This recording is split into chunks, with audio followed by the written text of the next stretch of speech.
शूर्पणखा कैसे बन गई श्री कृष्ण की पत्नी। शूर्पणखा की छवि राक्षसी होने, कामी होने, निर्ममता से नरसंहार करने की होने से वह घृणा की दृष्टि से देखी जाती है।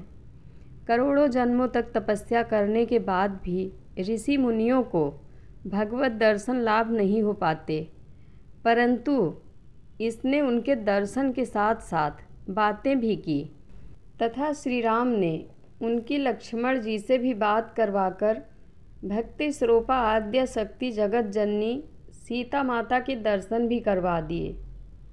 एक जिज्ञासा बनी रहती है कि आखिर शूर्पणखा ने ऐसा कौन सा पुण्य किया होगा जिससे उसे यह सौभाग्य प्राप्त हुआ। मनीषी व ज्ञानी जन हमेशा इसका चिंतन किया करते हैं। पूर्व जन्म में शूर्पणखा इंद्रलोक की नयनतारा नामक अप्सरा थी। उर्वशी, रंभा, मेनका, पुंजकस्थला आदि प्रमुख अप्सराओं में इनकी गिनती थी। एक बार इंद्र के दरबार में अप्सराओं का नृत्य चल रहा था। उस समय यह नयनतारा नृत्य करते समय भ्रू संचालन अर्थात आँखों से इशारा भी कर रही थी। इसे देख इंद्र विचलित हो गए और उसके ऊपर प्रसन्न हो गए। तब से नयनतारा इंद्र की प्रेयसी बन गई। तत्कालीन समय में पृथ्वी पर एक वज्रा नामक एक ऋषि घोर तपस्या कर रहे थे।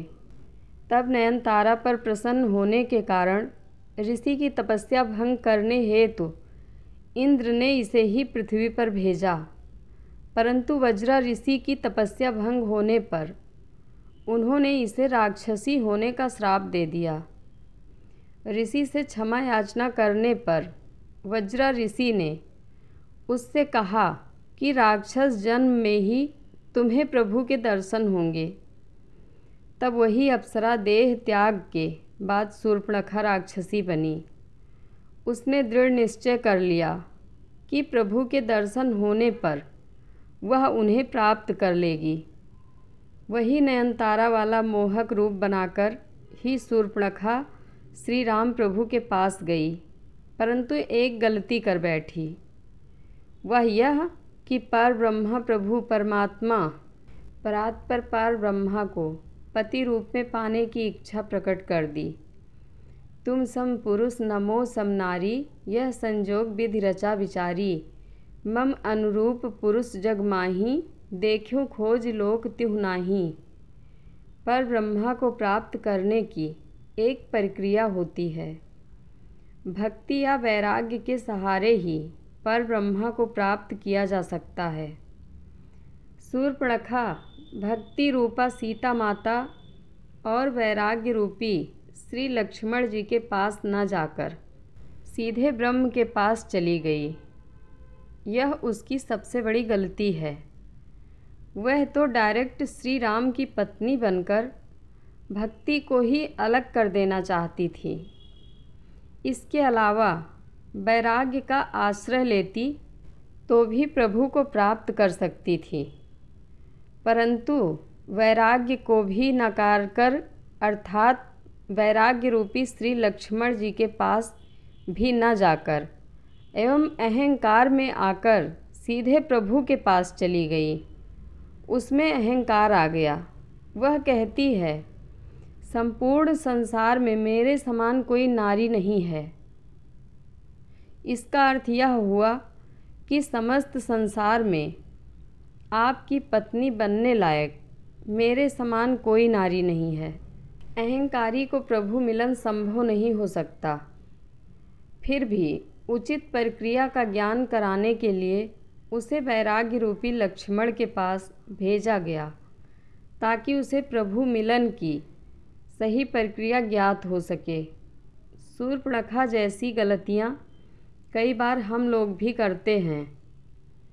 जैसे प्रभु के मंदिर में जाने पर हम लोग जहाँ अगरबत्ती, खाली पैकेट, नारियल की पॉलीथीन, माचिस की तीली, दूध चढ़ाकर दूध का खाली पाउच मंदिर के परिसर में डस्टबिन में न डालकर चाहे जहाँ फेंक देते हैं।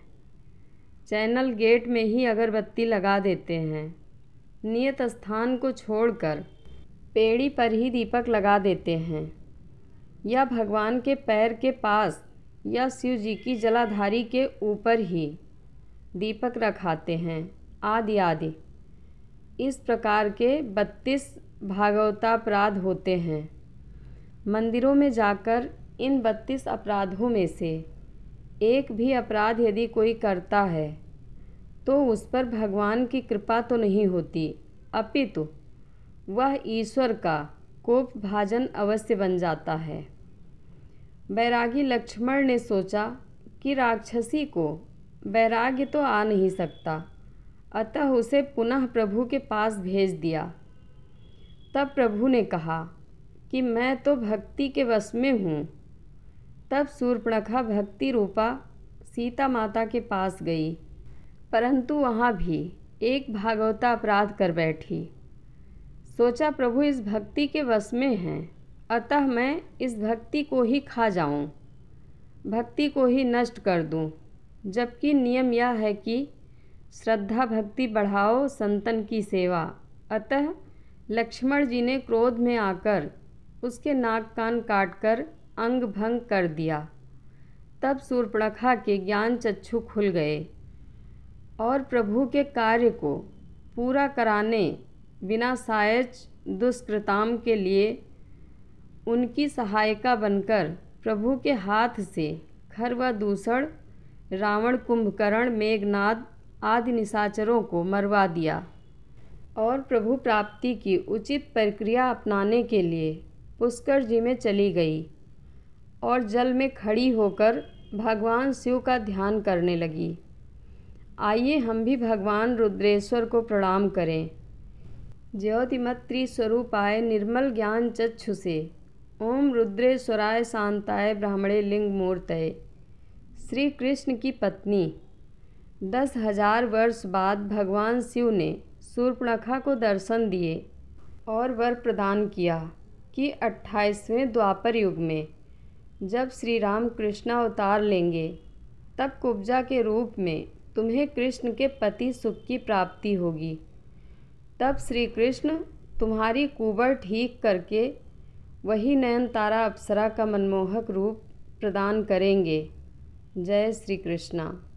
कथा अच्छी लगे तो कमेंट बॉक्स में अपनी राय ज़रूर दें। धन्यवाद।